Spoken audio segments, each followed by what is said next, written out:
Hello fellow readers and readeresses. We have reached the last few days of the year and I thought this would be a good time to talk about the best books that I have read in 2022.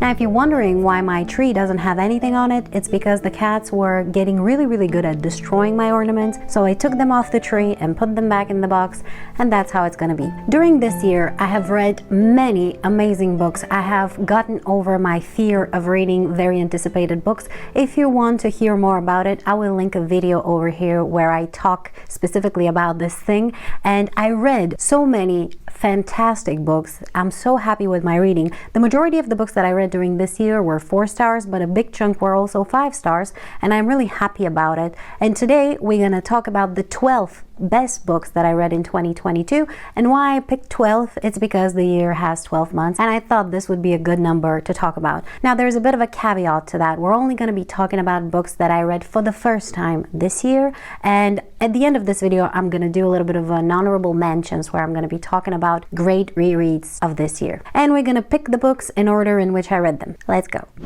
The first great book of 2022 was the first book I read in 2022, and that is Malice by John Gwynne. This is a high fantasy and the first book in the Faithful and the Fallen series. We follow a roster of great characters, both young and older, so every age group can be satisfied to some extent. Those characters are spread in several different locations and several different things are happening, but the main thing is that older powers are coming back into existence and threatening the existence of humanity as a whole. I can only describe this book with the feeling that it leaves in me, and that is the desire to high-five the universe, basically. It is so satisfying, it is so cathartic, and that doesn't mean that bad things don't happen to the characters that we love. On the contrary, they go through a lot, but I absolutely love it. If you love honor and following characters that defend that honor and that grow a lot, and if you like animal companions too, this is the book for you. And if you love fantasy in general, I think this will appeal to you.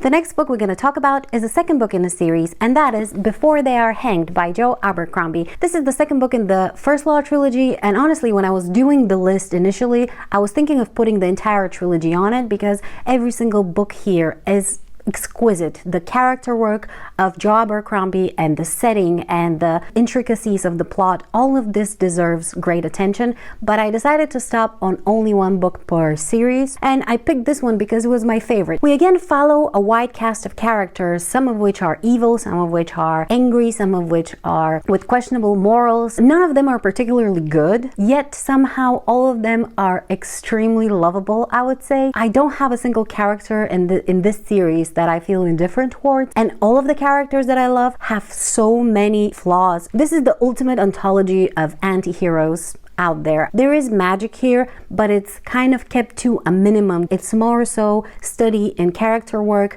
There's a lot of politics, but not too much. And while in the first book we are mostly introduced to most of the characters, which, trust me, is in and of itself so entertaining, in this one we already get them to go on adventures and kind of split or regroup. It is so great. I can't sing enough praises of this book and of the entire series in general. Highly recommend.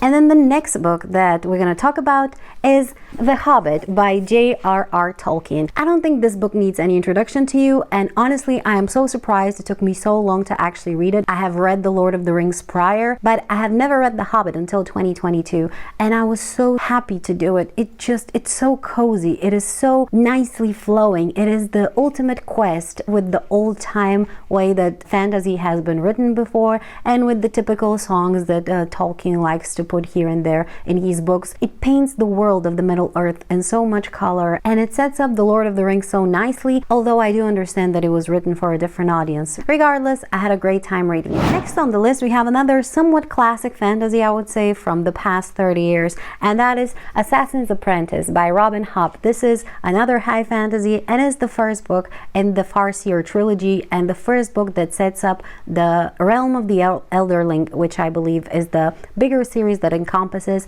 several different trilogies and quartets by Robin Hobb. By the way, I just want to say I love this cheesy cover. I think it's one of my favorite covers out there. This book follows a young boy with no name who goes by Fitz, who is the bastard son of the crown prince of the realm. And when his father realizes that he has a bastard son, he abdicates. And then Fitz is taken in the castle by his grandfather to be trained and used further on, kept closer so he doesn't try to challenge for the throne. And then a lot of other things ensue. And trust me, this synopsis doesn't do this book justice at all. It is so touching and so interesting. It's been so long since I read it. It's been many months since then, but it's still so close to my heart, and I couldn't recommend it enough. And mind you, when people recommend this book, they often say that it's very slow and it's gonna take you a while to get into it, which I absolutely disagree with. This book has so much action and so many interesting things happening, and although it's not lightning pace, I would say that for an adult fantasy, it is a very appropriate pace, and I never once wanted it to be faster while I was reading it. Everything is set up perfectly and executed perfectly and paid off so well. And another thing that you will hear a lot about this book is that it's very, very sad, that it's gonna break your heart. And while there are bad things happening to our main character in this book, they are not too much. They're executed perfectly and they are paid off very nicely. They always happen for a reason. It's not sadness for the sake of sadness, and you're not going to be destroyed by the end of this book by any means. And if any of those qualifications have stopped you from reading it before, please ignore them completely and give it a try. I think you're going to be nicely surprised. I personally was very nicely surprised. And next we have a sci-fi book, which is the first sci-fi or anything that's not fantasy in this list, and that is 2001: A Space Odyssey by Arthur C. Clarke. This is a sci-fi, as I already mentioned, but I don't know exactly how to describe the plot of this book to you. It switches gears a few times, I would say. It starts initially as a look back in the past to ancient times. The author puts a sci-fi reason for the humanity being able to realize its own potential, and then from then on it switches to somewhat present time and an event occurring on the moon, and then it switches to a kind of space trip on a ship where a plot takes place related to the board computer, and then at the end the plot switches its focus to something completely different. And this book has one of the most beautiful endings I have ever seen. I don't want to give any spoilers, but the way that he illustrated the experience of the main character, it was just absolutely spectacular. I felt so invigorated after that, and if you haven't read it, I highly recommend it. I think I say this for every book in this list, and I think I'm going to continue doing so since they are the best books that I read this year. The next book we're going to talk about is a young adult fantasy, and that is Vespertine by Margaret Rogerson. This book follows young Artemisia, who is a sister in a convent, and in this universe the nuns take care of the souls of the dead, because if they are not properly taken care of after they pass away, they will come back as spirits and haunt humanity. There are different levels of spirits. There's just a great world building. I read this one in September, I believe, and I think it's the ultimate autumn book to be read. I think it will be great to read around Halloween specifically, because the atmosphere is so gloomy and because we have spirits and skeletons and such. What I think are the best qualities of this book are, first, the world building. It is so atmospheric and well structured. And then number two, I would say, are the characters. First of all, the main character is probably the best female main character I have read in a young adult book in a very, very long time. She's just so likable. It's just a pleasure to read about her. And then on top of that, the supporting characters, I would say, are also absolutely spectacular. They weren't just placeholders or a background for the main characters. They actually had their own agency and were just a delight to follow. Highly recommend. Like every other book on this list. The book I'm going to talk about is a historical fiction, and that is The Seven Husbands of Evelyn Hugo by Taylor Jenkins Reid. This book, I don't have the physical copy of it. I read it as an ebook and then tried to purchase it physically, but I couldn't find it around, so I'll probably order it online. Doesn't matter. Let's talk about it. It's such a big surprise, this book, to me, and that's not for lack of people recommending it. Trust me, everybody sings the praises of this book. I, for some reason, still thought that I'm not gonna like it because of the synopsis. It follows a made-up Hollywood actress and her marrying a bunch of people in her love life, which generally speaking is something that I couldn't care less about. But the way that the author wrote this book is insane. It's so great. It made me eat it. I read page after page after page after page and then couldn't stop myself. It took me like a day and a half to read it, and that doesn't happen very often these days. This book started with me hating the main character for the way she treated her first husband and the way she used people around her. And then progressively throughout this book, I learned to love her and respect what she was doing and the way she was owning up to it. She wasn't trying to pretend like she was some sort of a victim. She was a predator and she knew it, and she was doing this because she knew what she wanted and how she was going to get to it, and she was unapologetic about it. I really enjoyed this. I think the book is brilliantly written. It made me cry like a baby at the end. I was sobbing, like legitimately sobbing, and that's not something that happens very often with me. So yeah, do with that what you want.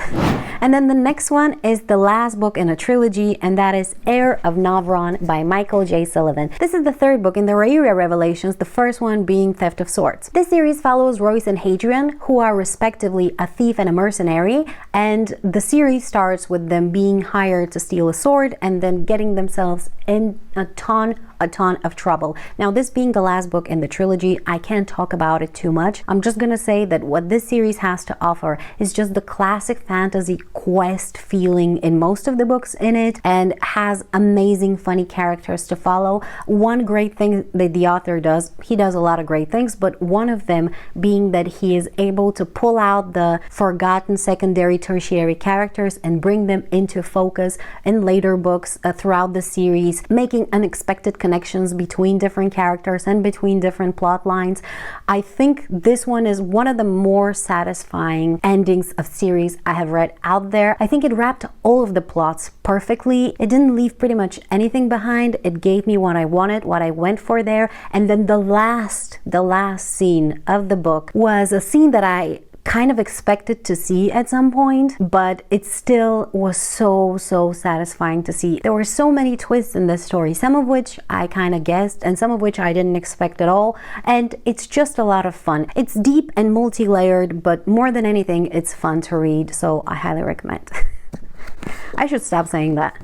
Next we have a manga, and that is Full Metal Alchemist Volume 5. Now, Full Metal Alchemist is a great manga series. It's the first manga series I read in my life. It follows two brothers which tried to bring their mother back from the dead using alchemy, and in the process one of them lost a leg and an arm, and then the other one lost his entire body. And so now we follow them while they go around and try to find way to restore their bodies. But this series is so phenomenal. Again, it has great characters, both main and supporting. It has great plot. It has amazing world building. I can't say enough great things about it.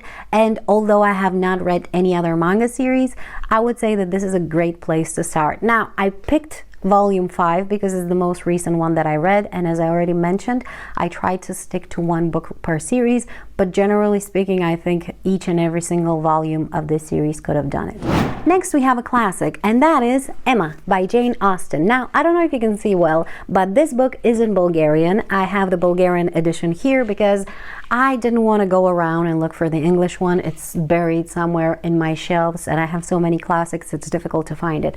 But let's talk about this. A few weeks ago, I made a video, I don't remember which one it was, but I was talking about the fact that I have always hailed Jane Austen as one of my favorite authors. And then last year, I realized that I had only read one book by her, and that was Pride and Prejudice. And granted, I had read it like 10 times maybe, but still, it's just one book. And so last year, I read Mansfield Park and liked it just well enough. And then this year, a friend of mine suggested that we do a buddy read of Emma, and I decided that it's gonna be a great idea. And it was. This book is so great. Jane Austen writes the most vivid characters. I can see them in front of me every time they speak. And I said something on Goodreads when I was reviewing this book, and I still think it holds true.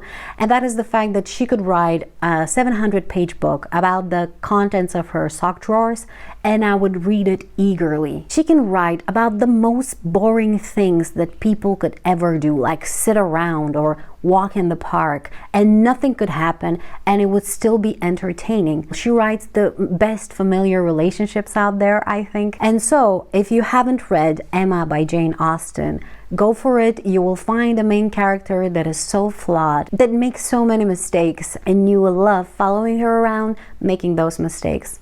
highly, highly recommend.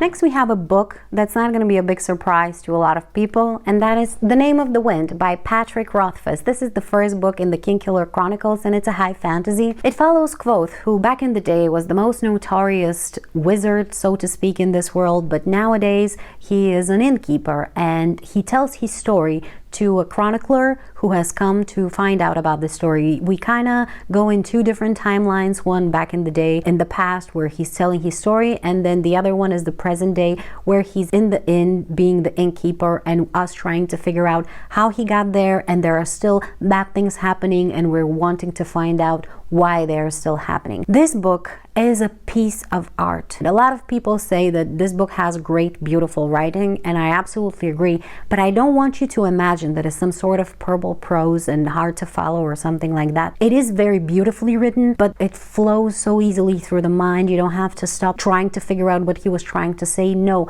it makes you think about a lot of things, but it's so easy to go through. The story is just masterfully made, and one thing, it made me so emotional, and I know that I just said that this doesn't happen very often to me, and it is true, but this made me so unreasonably emotional. I have absolutely no words to describe how it made me feel. And by the way, not to mention the great world building of this book. It's just so many mysteries perfectly woven into the story and sparsed around, and every time they would come up, I would like light up, and I thought about them for so long after reading this book. And there's one thing that I have talked about before, but I will touch on again. It's that people say that, oh, the series is not finished. What's the point of reading this one when the author is never gonna finish this series? And look, I don't know what the plan of Patrick Rothfuss is. Maybe he will, maybe he won't. Doesn't really matter.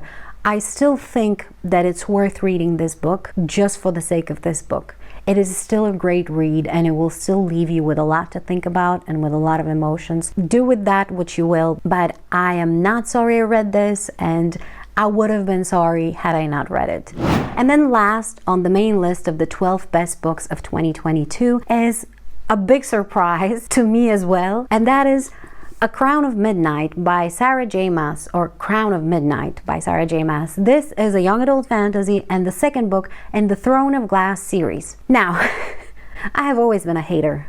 Let's just put it out there. I have been a hater. I am not the biggest fan of A Court of Thorns and Roses by the author. I read it and I thought it was just, I mean, it has great things about it, but more than anything, it just annoyed me. But this, and look, the first book in this series, it's nothing spectacular. I would say that it's one of the better young adult fantasy, but it's nothing to write home about. This one, however, maybe it was the time that I picked for reading it. Maybe I just really was in the mood for this, but this was so good. It was so good. I can't find one thing that I didn't like about it. The atmosphere was perfect, the mysteries were great, the plot was twisty and deep, and I just loved it. And the main character, which was somewhat annoying in the first book, I would say, she redeemed herself so much in this book, and there were a lot of things in the backstory, I would say, that also redeemed her quite a lot. And because of the reveal at the end of this book, so many things made sense. The romance was slightly cringy. I never felt it, but I think it's mostly just a me thing. Maybe a lot of the younger ladies that this book is supposed to target would appreciate it way more, but it didn't bother me at all. It wasn't too much. It wasn't too much in the way. I was focusing more so on the other things, and it's so much worth it. Not to mention, there were these genuinely horror moments in this book. I didn't expect that, but I was uneasy about some of the moments, especially where she goes into a specific place. I don't want to say too much. I don't want to spoil it to anyone, but I had the best time reading this. I gave it 5 stars. You know, I was debating myself, trying to find something to reduce a star. That's how much of a hater I am. But no, there is nothing to take away from this book. It was great. I enjoyed it. Fantastic book. And now it's time for the honorable mentions, which will include books that I have reread this year, that I have read prior, and are still deserving to be on a best of list. The first one of which is gonna be The Well of Ascension by Brandon Sanderson. This is the second book in the first era of the Mistborn series. And then the next one is also by Brandon Sanderson, and that is Warbreaker. It is currently a standalone fantasy. And then the third one is again by Brandon Sanderson, and that is The Way of Kings. I don't think this is a surprise to anybody who has watched any of the videos on my channel.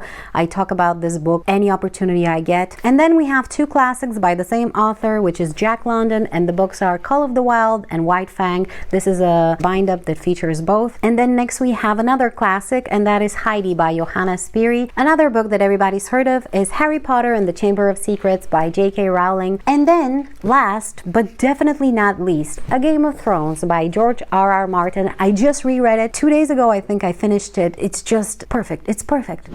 And that will do it for the best books that I read in 2022. Thank you for watching, and if you'd like to watch the worst books of 2022, check out this video. Bye!